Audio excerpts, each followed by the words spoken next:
League One, Round 13, Blackpool versus Rotherham.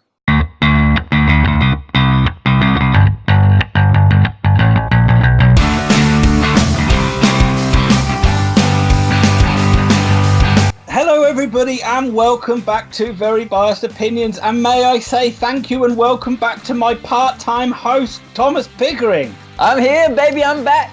Good to see you again. Let's pencil you in again for Christmas. No, I'm busy then.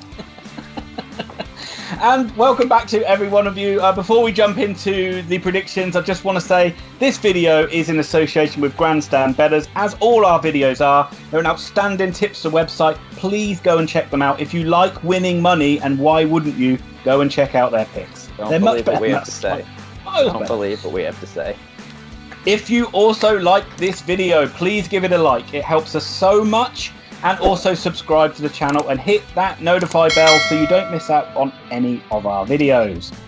Thomas, we were terrible at predictions last week, but I did finally manage to get one win.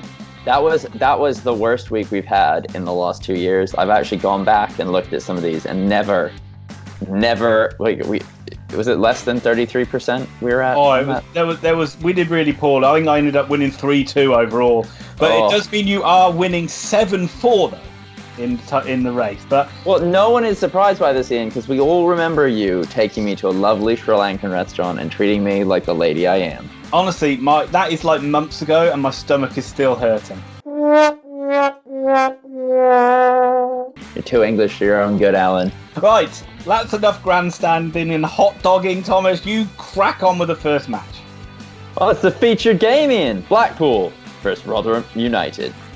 And what a game it poses to be. Rotherham United are the slayers of Coventry City. An unbelievable performance last weekend, winning 4-0 and ending Coventry's unbeaten start. Sorry, Tom, had to get it out of the way. Blackpool, although we always consider them to be in poor form, they're not. They're doing really, really well, and they're in the playoffs. I don't know why we always say that. We're idiots. We're idiots, Rotherham's that's general why. form has been a bit patchy, so I am going to back Blackpool in this one. Go on, you Tangerines. I think they're going to win it 2-1. You know, sometimes I think our biases come off the opposite way. We're so biased towards a team, we stop liking them. So I think that's what's happened with Blackpool. I'm going to match you. There's nothing new to say on this one. 2-1 to the Tangerines. No comment on Coventry going down? We'll talk about that later, Ian. Oh my God, I'm dreading it already. Bristol Rovers versus the Milton Keynes Dons. Oh, the Rovers factory's fully in on this one. Their cars are hitting the ground. It's 0-60 in 3 seconds, and they are running rampant over the opposition. Whereas MK Dons have stuttered all the way around.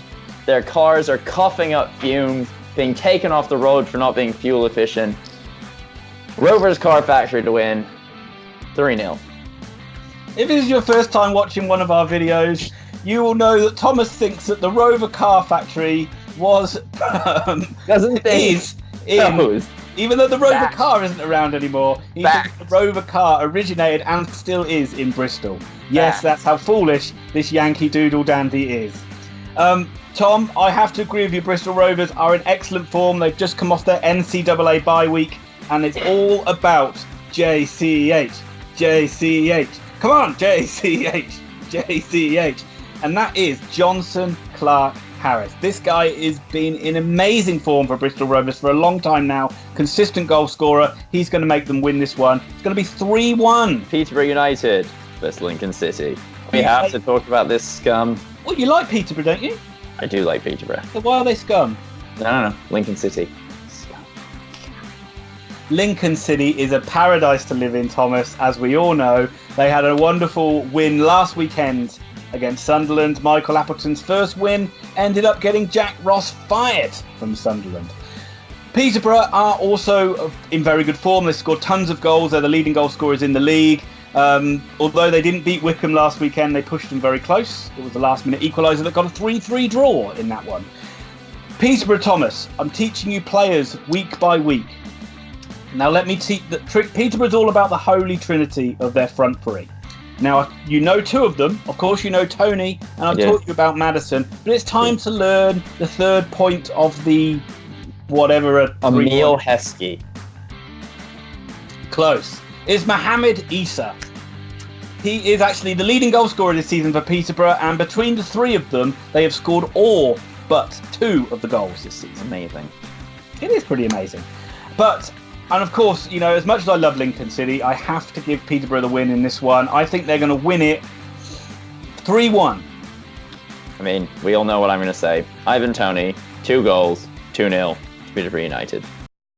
Hi everyone, it's Ian here. Hope you're enjoying the video so far. Please support our channel by giving this video a big old like, and if you haven't subscribed to our channel, please subscribe and hit that notify bell so you don't miss out on any of the videos. Please also check out our social media. Tom works incredibly hard on this. I must admit I don't do anything, so please go and check us out on those platforms. And also check out GRANDSTAND Bettors. We're super excited to be working with these guys. They're an exceptional tipster website. Are they as good as us? Yes, without question. Go and check them out, and without further ado, let's get back to the good stuff. Portsmouth versus Gillingham. Portsmouth has somehow defied the fact that they've been terrible this season. Not terrible, but not even close to their dominating form that they were predicted to have. They still have the same manager. Let's see if he can stay in the role. The win against the Bells last week has kept his role mildly secure. It's going to be a tough week, but coming up against a Gillingham side that won last week, but they won against the scum from Southend. I think Gillingham are going to get rolled. I think they're going to get rolled 2-1. Yep, Kenny Jackett has turned the corner at Pompey. They had a bit of a smash and grab against Donny, but a good result. And of course they beat Oxford in a penalty shootout in the always prestigious leasing.com trophy in midweek. You can check out my review on that by clicking on a link either that side or that side, depending on where this video puts me. So Gillingham are managed by a buffoon in Steve Evans. I can never ever back him unless they're playing at home against fodder. So I'm packing Pompey. Come on, Pompey. 2-0 win. Rochdale versus Accrington Stanley. How does it feel to have your favourite club in the middle instead of at the end this week? Are we still doing that funny joke, are we? Yes, we are. Ian's favourite club is Rochdale. They are literally hopeless.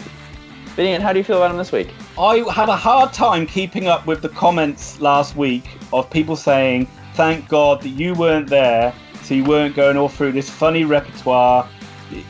It was amazing. But now it's back, and it's here to stay. Let me just address it. They're not my favourite side. My favourite side is clearly the Columbus Crew. Don't Rochdale turn MLS are predictions. Seeping back to what we expected them to be at the start of the season, which is a relegation candidate. Accrington Stanley are also in patchy form despite having a decent draw with Oxford last weekend. So I think Accrington are going to nick it 2-1. Goose eggs. 0-0. From a couple of terrible teams to 2 even worse teams. Southend United versus AFC Wimbledon.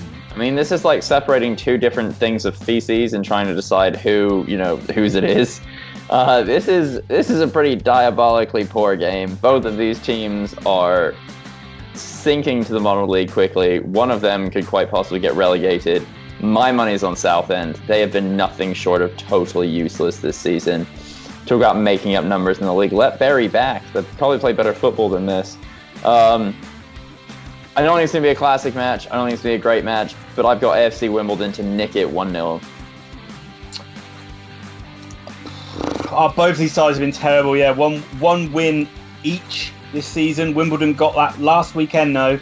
I can't see either side winning it. I'm going to go for a very boring and very dire 0-0 draw. From terrible teams to great sides. Coventry City versus Tranmere Rovers. Finally, thank goodness, this Coventry bandwagon or whatever, a feel-good loving is finally over, and they finally showed their true colours by getting thrashed by Rotherham last weekend. All right, stop. It's not surprising that the scum from Oxford, who live in the awful town known as Lincoln, supporting 2 of the worst teams in the league, would feel the need now to rap out on Coventry City, who have been nothing short of a revelation this year. Top 5 in the league. They've risen like a phoenix, no longer playing in the Ricca Arena, but out at St. Andrews in Birmingham, miles from home. They have commandeered around the league, swashbuckling football, goals galore. This week, Coventry City to beat Tranmere 3-0. I saw nothing but fear in the eyes of those Coventry City players. Like most seasons, Coventry love to have these little patches where their fans think, oh, we're back, we're back. You're not back. You're not even close. Get ready for another lower half finish, Coventry City, because in this one, you're playing a Tranmere side that are hungry and desperate for a win, and I can only see one result, and that's a 2-1 win for Coventry City. But Thomas, enough about all these games on the undercard. I couldn't care less, because it's time for the main event. Oxford United versus Doncaster Rovers. The unbeaten run in the league continues. Oxford United are on fire at the moment. They have been a little bit sloppy of late in the last couple of games where they threw away leads, much more like what they were at the start of the season. I think it's unbeaten in 5 now, but I am a bit worried about this game. Doncaster Rovers are a good side. I'm not 100% convinced Darren Moore is the man to take them up, but they are doing well at the moment. And this is the kind of game Oxford need to win if they're going to cement any kind of a promotion push this season.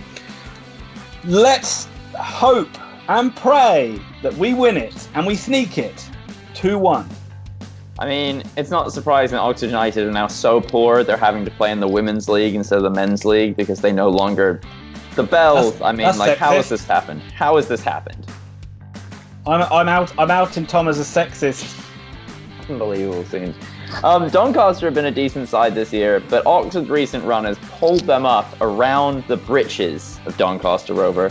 But Doncaster are going to fight, claw, and batter their way around Oxford United, who don't tend to play that well at home anyway. They have fans that get on their back way too quickly.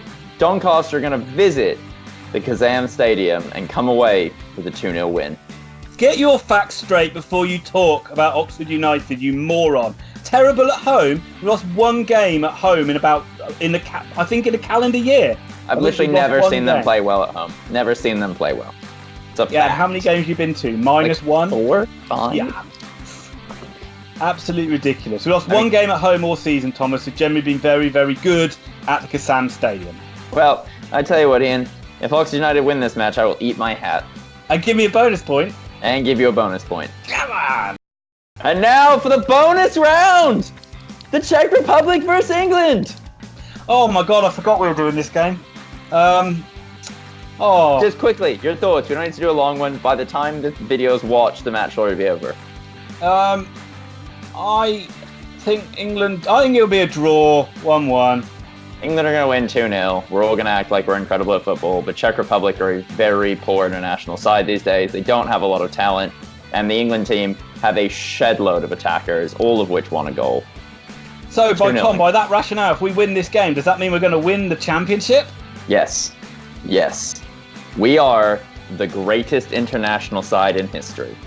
On that note, thank you very much for watching. Please continue to click, like, and subscribe. If you're looking for detailed football analysis, probably in the wrong place.